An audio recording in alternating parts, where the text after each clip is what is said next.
Hey everybody, AJ here, and welcome to the first official live stream of the Eagle Ray channel. We launched the first video just 4 days ago, and every Sunday after the video launches, we're going to do a live stream where we first cover a little bit of news in the industry. So everything electric marine, we're going to see what happened in the past week.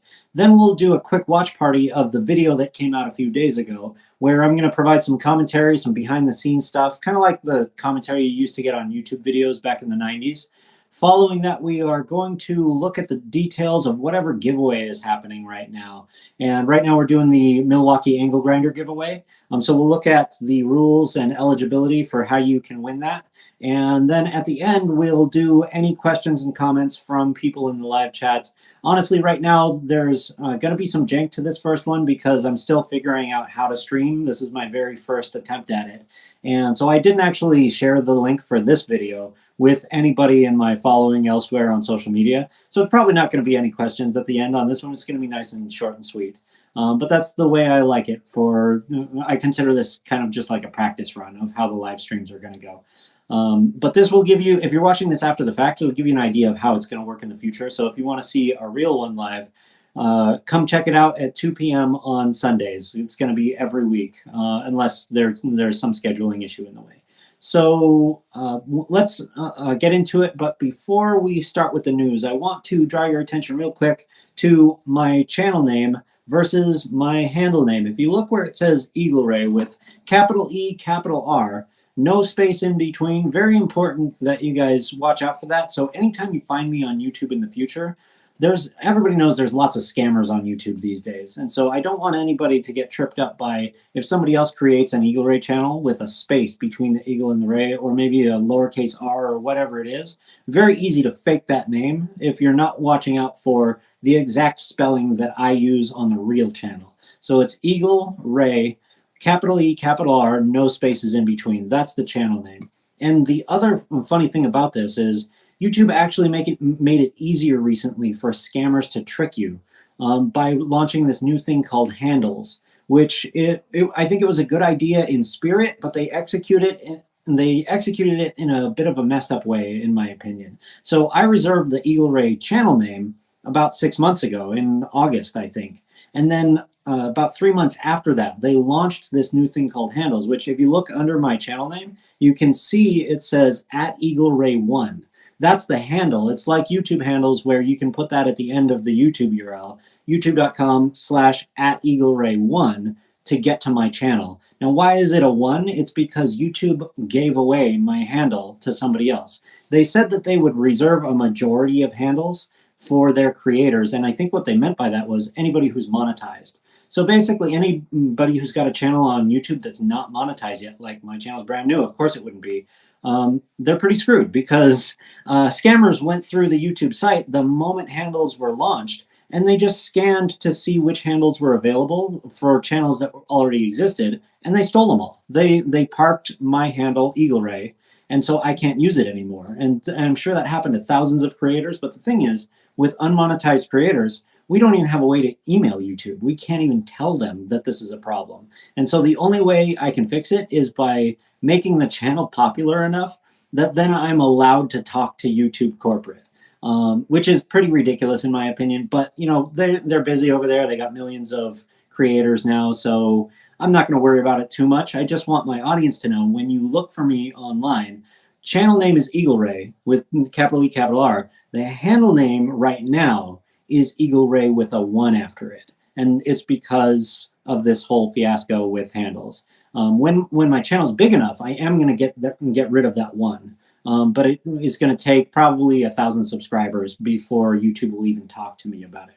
Kind of sad, but it is what it is. So anyway, let's move on to the latest news because there's a lot going on right now. The Miami Boat Show just happened, and I want to jump through the Miami Herald a little bit. There were a bunch of great features they did with all of the boats that were at the show this year. Funny thing about the show this year is normally they kind of push the electric stuff off into a little corner in some other room because it's such a small part of the industry. Nobody really cares and they don't want it in the way.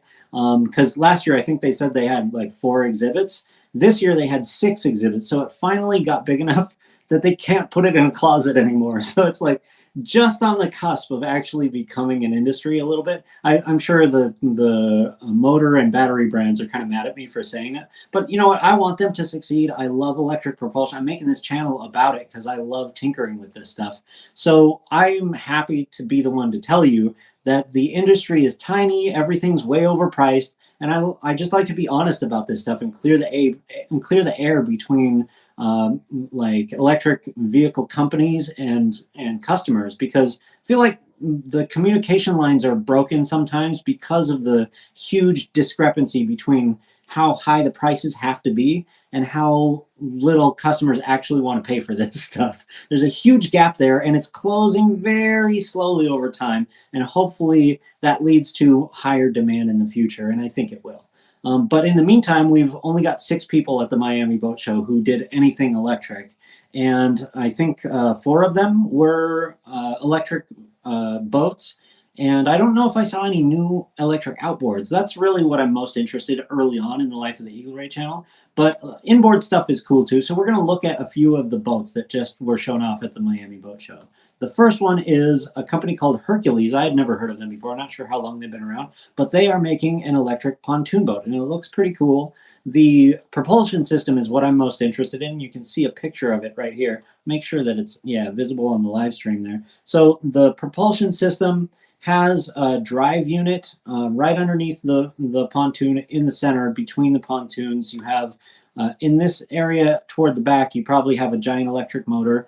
We'll look at the specs on that in a second, but right forward of that is probably the inverter that converts all the power for that motor from the battery pack, which is sitting here in this purple box above. We have an actual photo of that battery pack down here. Interesting thing about this is it's very similar to Tesla-sized battery pack. So they give you 3 different options. You got 43 kilowatt hours, 63, and 94. So the big one is very similarly sized to like a Tesla Model S battery pack.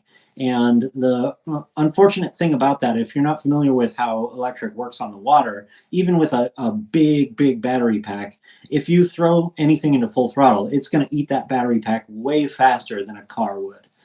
So I imagine that this pack at full throttle, even on this boat with a nice big motor, would only last at an hour or so tops. But I don't think they give the range or the duration of time on the water in these specs, because when they do the promo pages for these new releases, usually they're just trying to court investors, so they don't really want to talk details with customers yet, so they end up being a little bit vague with the performance. For example, this boat, I think all they say about how the motor performs is to give you a horsepower equivalent number. I don't know that there's a full spec sheet on this page anywhere, at least not that I could locate.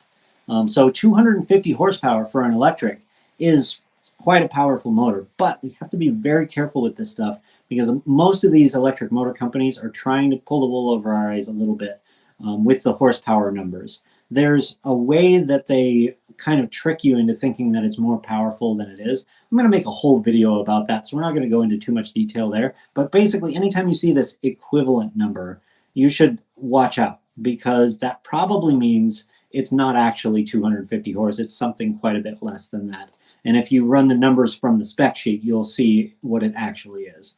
I'm not going to look too closely at this company right now because they don't have a full spec sheet that I can see, but we'll do a lot of that on this channel in the future. So you guys can really see, if you were to buy one of these things, what are you actually buying? That's really important to me. I like transparency with this stuff. So let's go on to the next one. It's a company, I think they're from Ontario. It's called Voltari. It's a very Italian-esque name. The styling looks very Italian too, but these guys are Canadians, and they built one of the coolest looking boats in the electric market that I've ever seen. It is, I mean, look at this thing. Look at the top profile.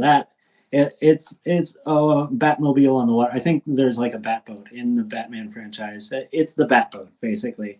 It's pretty cool looking. I do like the styling a lot.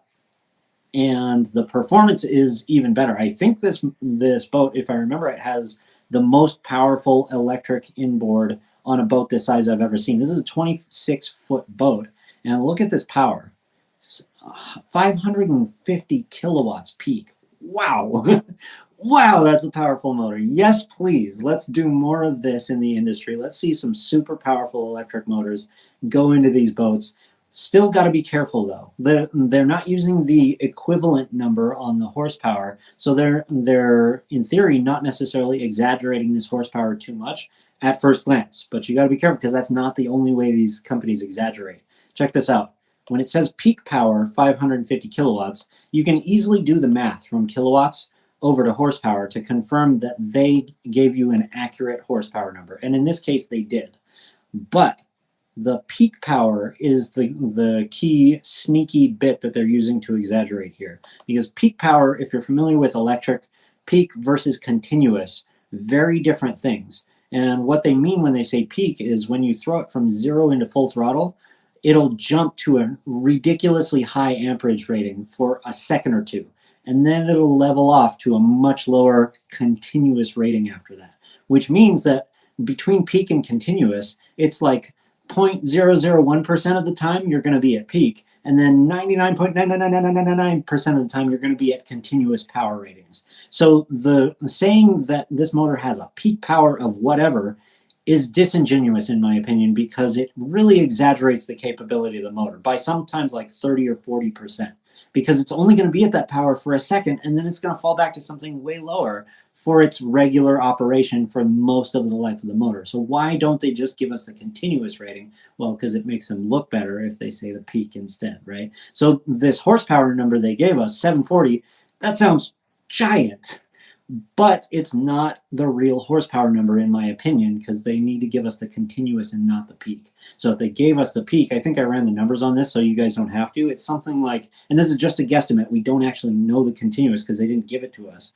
But if we guesstimate that it's something like 40% lower than this peak number, then it's something like 450-ish horsepower. And that would be the actual horsepower rating for this motor, which is, by the way, still pretty incredible. Like for an electric motor on a boat that small to have 450 horsepower, this thing moves. Like I would love to get behind the wheel of this thing because that's got to be a fun ride. I don't need to do 80 on a speedboat. Like I would like to go fast, but I don't need to go that fast. So for me, like ever buying a speedboat in electric, this would probably be plenty for me. I know a lot of you guys out there feel like, well, if you're going to go fast, then you need to go as fast as it's possible to go. And that's another thing with electric. Like you don't have to try and beat gas in order to have fun with electric, in my opinion. Because if you try to in boating, you're always going to lose. Electric will always lose on speed in boating because gas, when it comes to water and trying to displace that water out of your way, gas is always going to win when it comes to top speed. So we don't even need to have the conversation of who's faster, right? And anybody who wants to just stay with gas boats the whole time, my feeling is more power to you, right? In the boating world, I think we should always have both options, and we should be pushing forward on both options to make them as good and as low priced as possible as they can be for the customers who want them. So let's move on to the next one. We got a couple more boats to look at. There's an Elex 8000 by a company called X-Shore. There's a lot of Scandinavian companies who are getting into electric, and you can tell this one's Scandinavian just from the style. It's got that super deep V in front, the very parallel T-top shape in the middle, and that's, every time I see that, it says Scandinavia all over it. To me, that's the style that they seem to all like out there right now, which it's pretty cool looking. Not really the look of a boat that size that I would be into, I think. If you drive that in Miami, you probably get side eye like, what's that European boat doing here? It looks a little bit funny compared to your usual console boats that you see in Miami. But honestly, the console boats you see in Miami, they look like Hot Wheels. So I give those a little bit of side eye too, because I don't know if I would buy one of those either. They're all cool looking. Don't get me wrong. I don't know if I would want to buy a boat and drive in that style. But regardless, the specs on here are kind of what you'd expect from a deep V, a little bit slower, a little bit more steady. Like when people buy a boat like this, they're not interested in the top speed. They're interested in range. They're interested in the fact that it's super quiet, all of that stuff. And I think this company is geared more in that direction. They got a 170 kilowatt motor, which is, if we do the math on this real quick, Let's see, 170 kilowatts times 1.34 to convert to horsepower is 228 horsepower. So that's a pretty powerful boat. It can take you up to 30 knots. And I believe with the battery pack, the size it looks like 126 kilowatt hours. So it's about 1.25 Model S Tesla sizes. And I always think about this stuff in terms of what is it compared to a Tesla, because it's just an easy frame of reference that I think a lot of people have. So you could fit 1.25 Teslas underneath the deck of this boat. And that'll last you probably for an hour or so if you're doing 20 knots cruising speed. And for all of that, the thing that I want to point out before we move on to the next one is some of these boats, man, are so expensive. I can't even wrap my head around how anybody, even billionaires, would be interested in paying this much. I hope that they are, because we got to start somewhere and try and get the demand higher so we can bring the cost down over time. But man, this boat I think is over 300K. I think it's like 330 base price.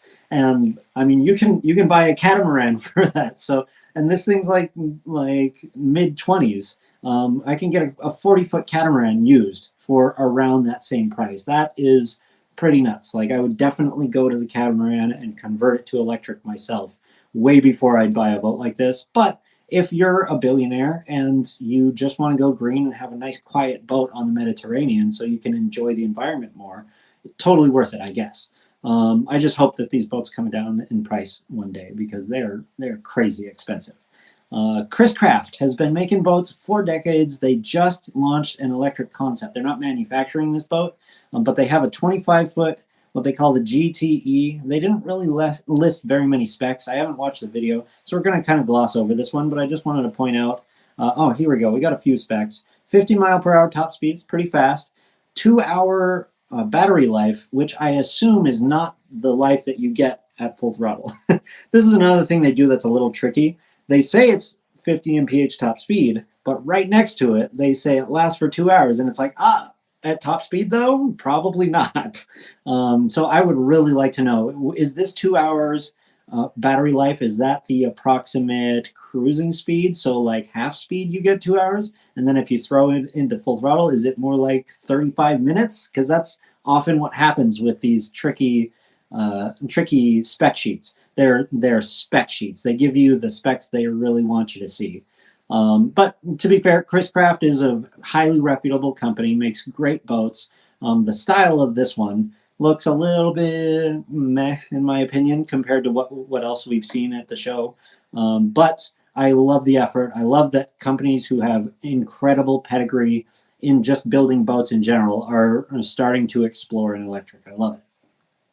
The last thing that I want to talk about is at the boat show, there was a company called Velectrify, or I can't remember the name of the brand, but they're a brand that does EV charging stations. So they like compete with Tesla superchargers. And I think they were at the show because they're trying to advertise the fact that they can install these at marinas now. And that struck me as a little bit odd. I don't know if that's ever going to be a thing, because at the marina, everybody's got shore power to plug into. And so it'd be like Tesla trying to put a supercharger next door to your house. And they're like, pay us this monthly fee to charge here a little bit faster than in your garage for free. And it's like, I'm not really interested. So I don't know if that's going to work. But I do think it's cool that people are looking for interesting, odd business models that make these products a little bit more enticing for not just one reason. A lot of people buy a speedboat just so they can go fast, but there's other reasons to buy these sometimes. So, like, if we go back to Hercules for a second, they advertise this motor and battery combo as not just a great pontoon boat experience, but most people, I live in Lake Havasu, everybody's got a pontoon boat. They sit for 364 days out of the year in people's front yards and in their garages. People don't hardly ever use them. And so if you're going to buy a really expensive pontoon boat like this, get use for some other purpose out of it if you can. And electric, you can really do that, because this big battery that goes in that pontoon boat can be used as a backup energy storage device. So people are buying like EcoFlow and all kinds of other battery storage to put in their garage now. And if your battery storage is also a pontoon boat. I think that's pretty cool. So that's I think a great marketing technique that some of these companies could be using. With that, I think we'll wrap up the talk about the boat show. There was a lot of stuff to cover. I don't think I got to all of it, but I want to move on to the watch party because I don't want this live stream to go on for too long. So I'm going to bring up the video that just came out on the Eagle Ray channel just 4 days ago. It's called I Built the World's Cheapest DIY Electric Boat. Technically, it's an electric boat. It's really actually just a couple of catamarans with a piece of plywood on top. So this week, I will show the video where I built the deck. You see me riding it on the water at the beginning of the video, and there's a couple clips at the end. There wasn't a whole lot of time to get to the part where we're actually on the water because this build took way longer than I was expecting. You'll see some of the details if you haven't seen this yet, but if you have seen this, I'm going to be stopping it here and there throughout so that we can look at some commentary moments where I can give you some behind the scenes stuff that was going on while I was trying to put this together. Here we go. In this video, we build the cheapest electric... You know what? Got to fix the audio. Let me... So this is the technical difficulties of...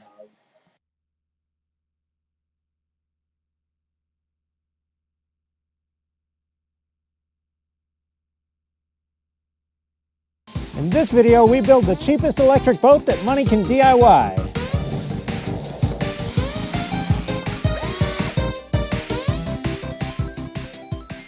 Hey everybody, AJ here, and welcome to the first official video of the Eagle Ray channel where we do all things DIY electric boats.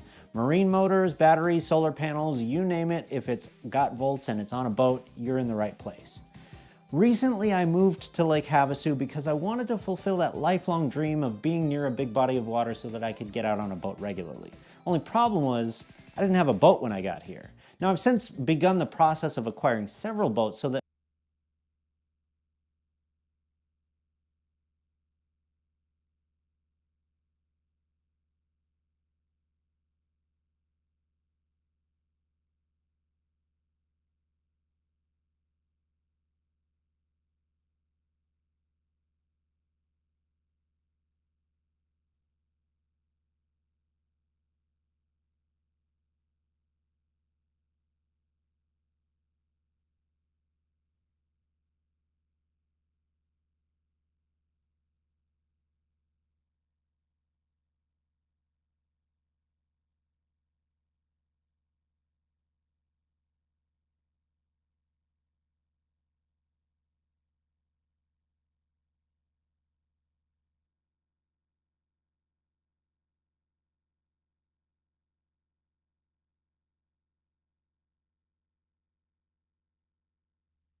we can use all of them for making videos on this channel. But the very first boat that I want to show off is one that we're going to build together ourselves. Even if your budget is extremely tight, like 2K tight, you can build this boat in a weekend. Hey everybody, future AJ here. Just thought I'd drop in and let you know that that guy has no idea what he's getting himself into. I thought this project was going to be done in one episode. Turns out it's going to take several episodes. So this week we are just going to build the deck, and then next week we are going to put that deck on the water for the first time. So get yourself some popcorn and get comfortable because you're about to watch this guy make every mistake in the book. Now, if your budget is that tight, then you do have to get creative. For example, they sell these at Home Depot here in Lake Havasu. I went to pick up some other supplies for the build, and seeing these gave me an idea.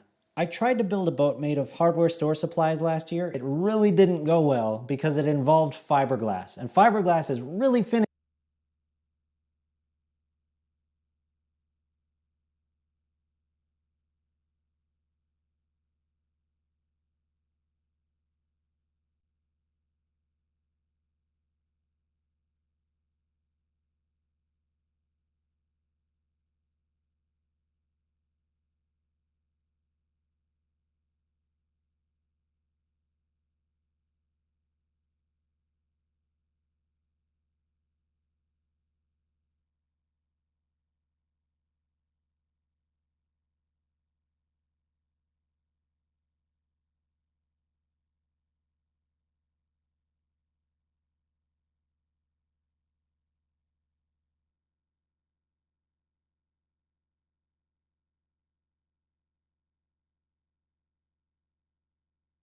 finicky unless you have a lot of experience with it.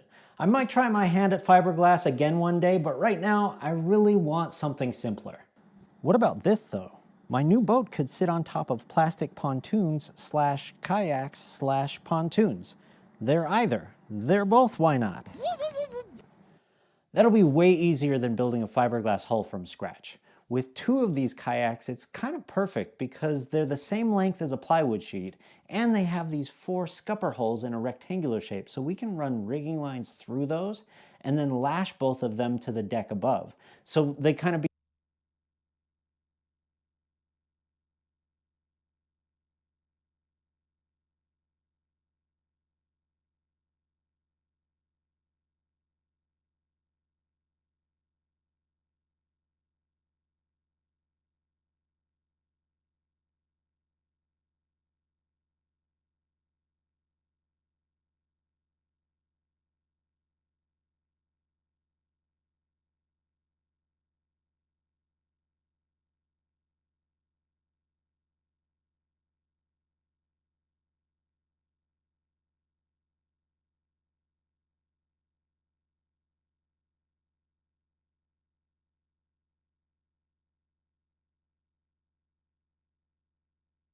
become this mini pontoon boat, a yaktoon. Now I know a lot of you probably don't have cheap kayaks at your local Home Depot, but you can find great deals on these online. 8 feet is kind of too small for adults and too big for kids. That's why it's the size they tend to blow out with low prices pretty often. See, this Pelican 8-footer is only 30 bucks more than what I paid at Home Depot. It doesn't have the same scupper holes as mine, but it does have some holes and a grab handle to tie onto. I'll link this one in the description. I bought 2 of these bare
bones, basic 8-foot kayaks, and together they can support about 450 pounds, which is not a lot, but we'll add a little bit more buoyancy on top of that using these.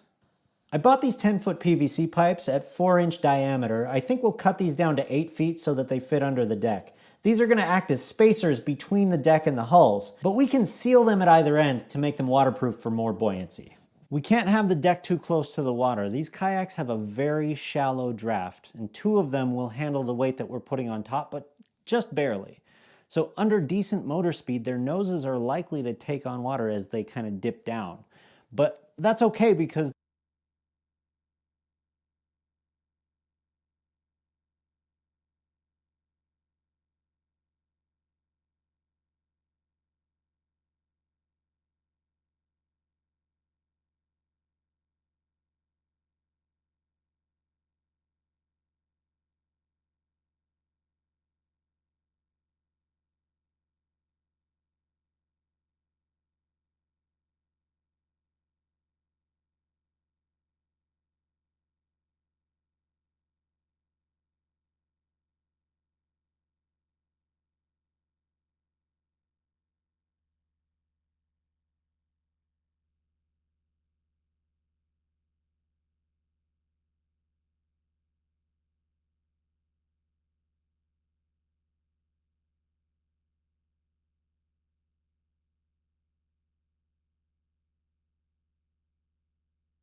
the PVC is going to carry us 4 inches above that. Before we start chopping things up, I ordered 50 feet of rigging lines and 4 plastic cleats.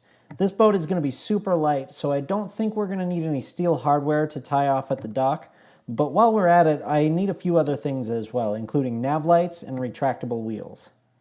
I would have ordered this EVA foam decking as well, but I already have plenty extra on hand from another upcoming project. So without further ado, let's build stuff.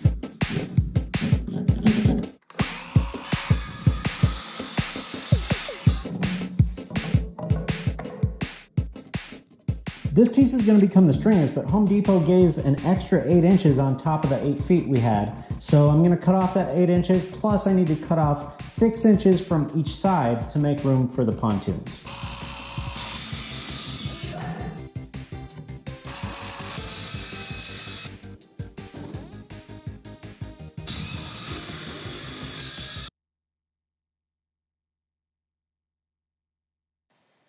I just realized, by the way, that I think the audio may have been muted the entire time I was talking for the past few minutes.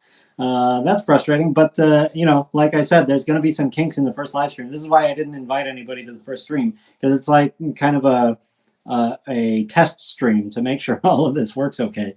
But I just wanted to jump in and say that everything you see me doing with woodworking, or really anything shop-esque, I'm a complete beginner at all of this stuff, and that's probably pretty obvious if you watch through any of my videos. But just to let you guys know, my background is computer science. I was a programmer in the VFX industry for many years, and so a lot of this stuff is me just really trying to figure it out as I go. Now I want to make the deck a little bit more aesthetically pleasing than just a straight up rectangle, so I'm going to be chopping 6-inch corners off of the bow here and over there.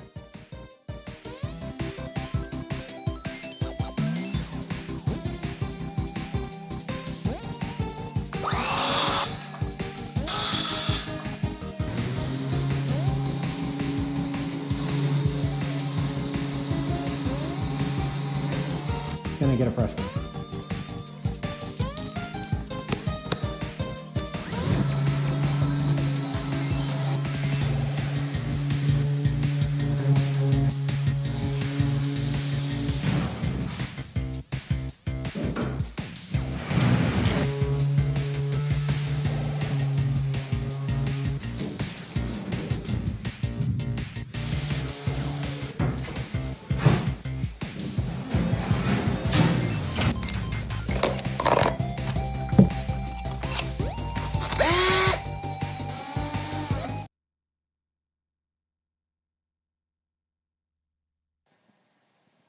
Gotta find a faster way to switch the audio on this thing. I just wanted to jump in and let you guys know the original cut of this first video. A friend of mine watched an early take, and he told me that it probably could use some music. I was originally on the fence about whether I was going to use music, but after doing some sound design with this track that I picked up, it became very obvious very quickly that not only do I want to have music in all of these videos, but this particular track, it just spoke to me so much that I ended up using it for several videos after this. And it feels already like maybe it's going to become the theme song for the channel. I hope you guys like it. Like I really like the idea of putting 8-bit style behind these builds, because building DIY stuff in the garage feels very much like playing a video game to me. And I kind of wanted to get that vibe across. But let me know in the comment section if you guys love 8-bit music, you hate it, you think it's weird to have it behind DIY garage stuff. Yeah, just let me know what you think.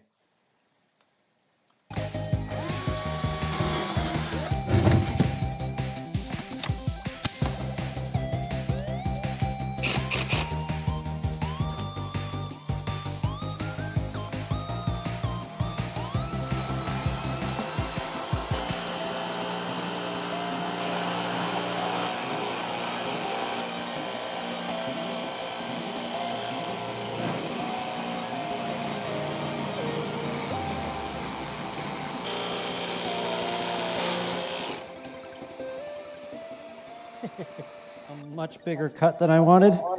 Did I mention this is my first time ever using a jigsaw?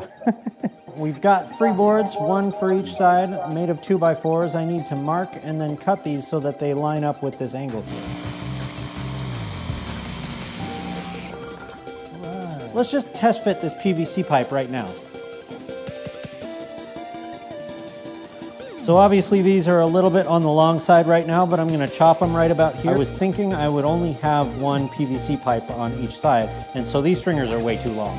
Better to be too long than too short, so I'm just gonna cut them down a little bit. Much better. So now we're gonna mark some pilot holes in the deck so that we can drill into the stringers from underneath without missing. I was just winging it, but we are about 5.5 inches apart, which is pretty good.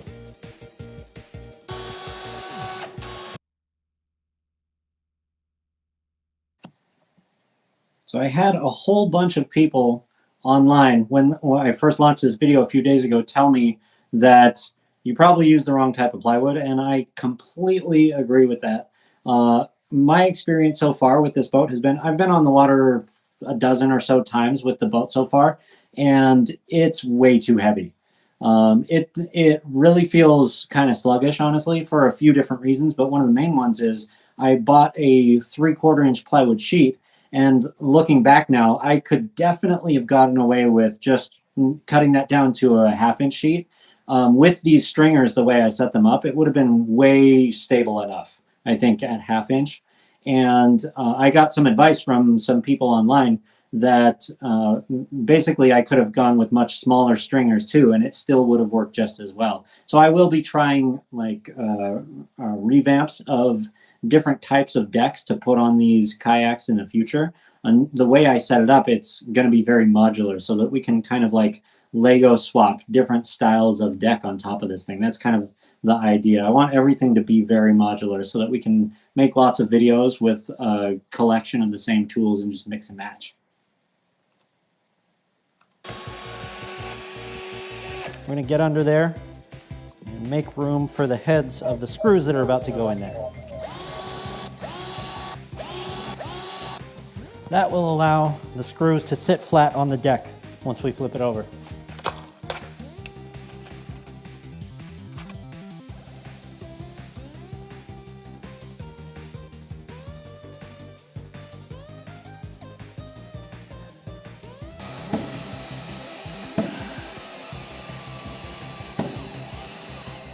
Oh, you have to be very careful with wood screws. It's so easy to strip them.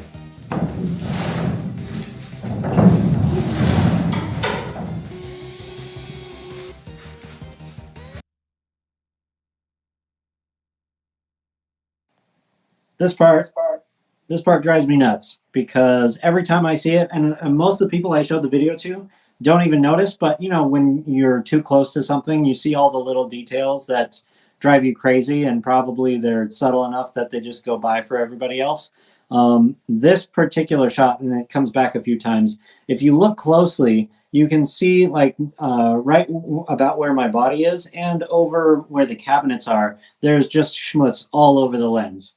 And every time I tried to use it, this is a GoPro 360 I'm using for this shot, and every time I tried to use it, it came with this little 180-degree lens cover that I figured I'd just leave it on to make sure it's protected. And every time I tried to clean it with a lens wipe, it would be dirty again the next time I use it. I'm not sure how, but it always had smudges on it. I couldn't get it clean no matter what I did, so I ended up having to throw it out. But I had to throw out maybe a few hours worth of footage because I went back through and watched what I had captured that week, and it was just all destroyed. And this was one of the shots that was, it felt like, I could maybe slip that by and nobody's going to notice. I don't know if you guys notice all of the smudges all over the screen here, but they drive me crazy.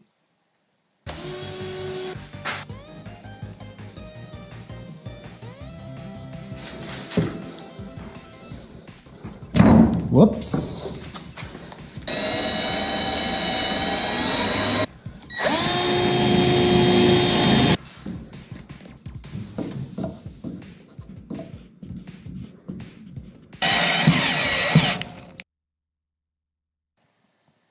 Let me know in the comments below if you've ever worked with wood and you're watching me use a lot of wood glue. I'm actually not sure. I'm not experienced enough with wood yet to know whether I'm using the right amount of glue. I think maybe I overdid it a little bit, but based on your experience, leave me a comment below. Let me know what you think.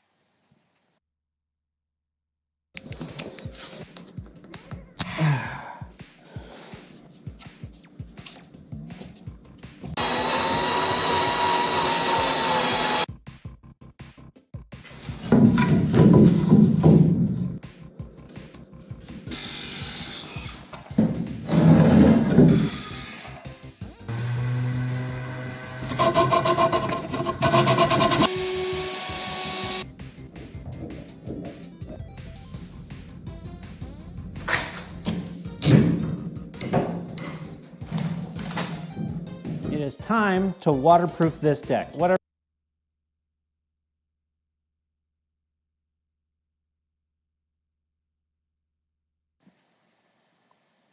It was right about this point when I was making this that I stood back and I looked at the boat and I thought to myself, it's got serious Pinewood Derby car vibes.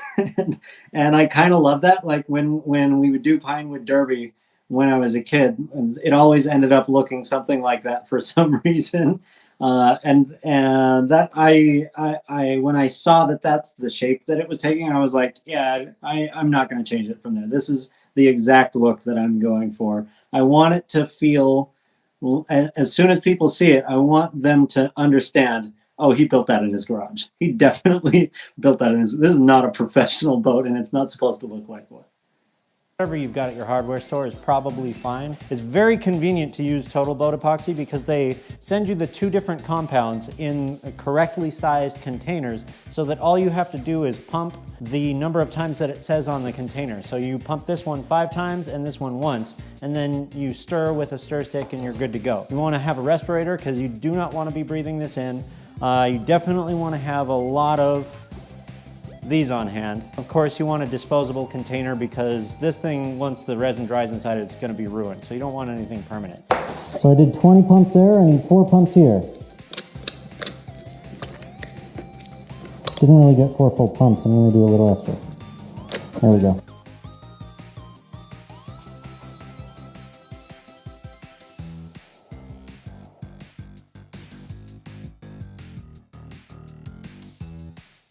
If at any moment during this process I fooled you into thinking I know what I'm doing, allow me to set the record straight. We put epoxy on this top deck 5 days ago. I thought it was going to cure in less than a day. That's what has happened when I've used this before. I'm in a new town, maybe the humidity's different, I'm not sure what went wrong, but 5 days later, there's still some tack on this. The hardener didn't really do anything. So I'm gonna switch from Total Boat, which has worked great for me in the past. I don't want to say anything bad about this. I don't know what has gone wrong, but I'm going to switch to regular old Bondo, which is the cheap stuff you can get at the hardware store. Still works great. I know it cures a lot faster than that stuff. Hopefully this will be cured in a couple hours. So we're going to flip the deck and put the Bondo on the bottom, and then we'll be ready to move on to the next part after that.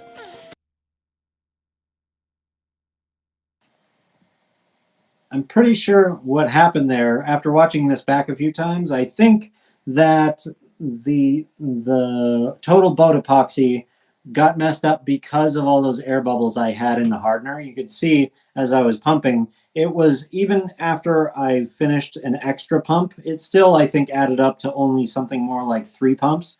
What the professionals do when they use this stuff is they actually have measuring cups for both the hardener and the main epoxy compound. Before they mix them together, they make sure there's exactly the right amount. The containers with the 5-to-1, it's supposed to kind of like do that for you, but clearly if there's bubbles in the container, it's going to fail at that.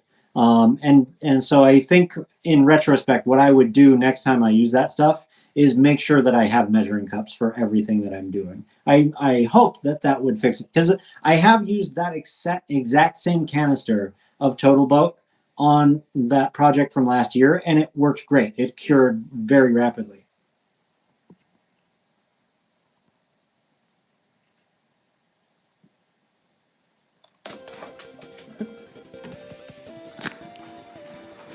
Okay.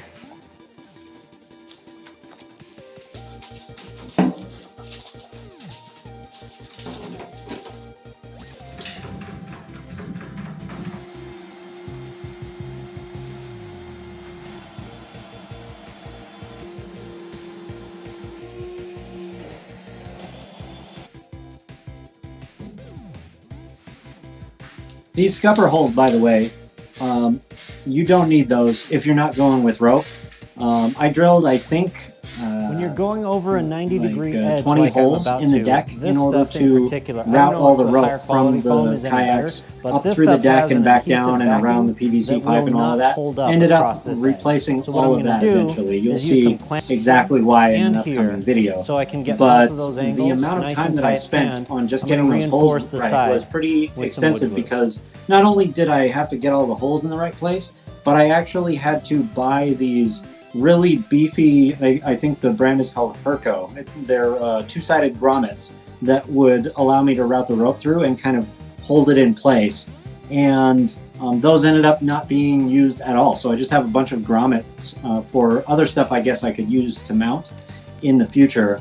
But I don't actually need any of that stuff or anything. So I could have just skipped all of that, saved some of the budget. Would have been much easier to just not have to do that part at all. And it looks like the video is about to come to an end. Let's catch the outro. That's all we have time for, but I know you guys want to see this boat get out on the water, so here's a few clips of what we've got coming up in the next episode. The only thing left to do now is to weld these pieces together. Just bought this welder recently and I have no idea how to use it. There's definitely water in there. Waterproofed the transom on both kayaks. I'm a sailor. I sail.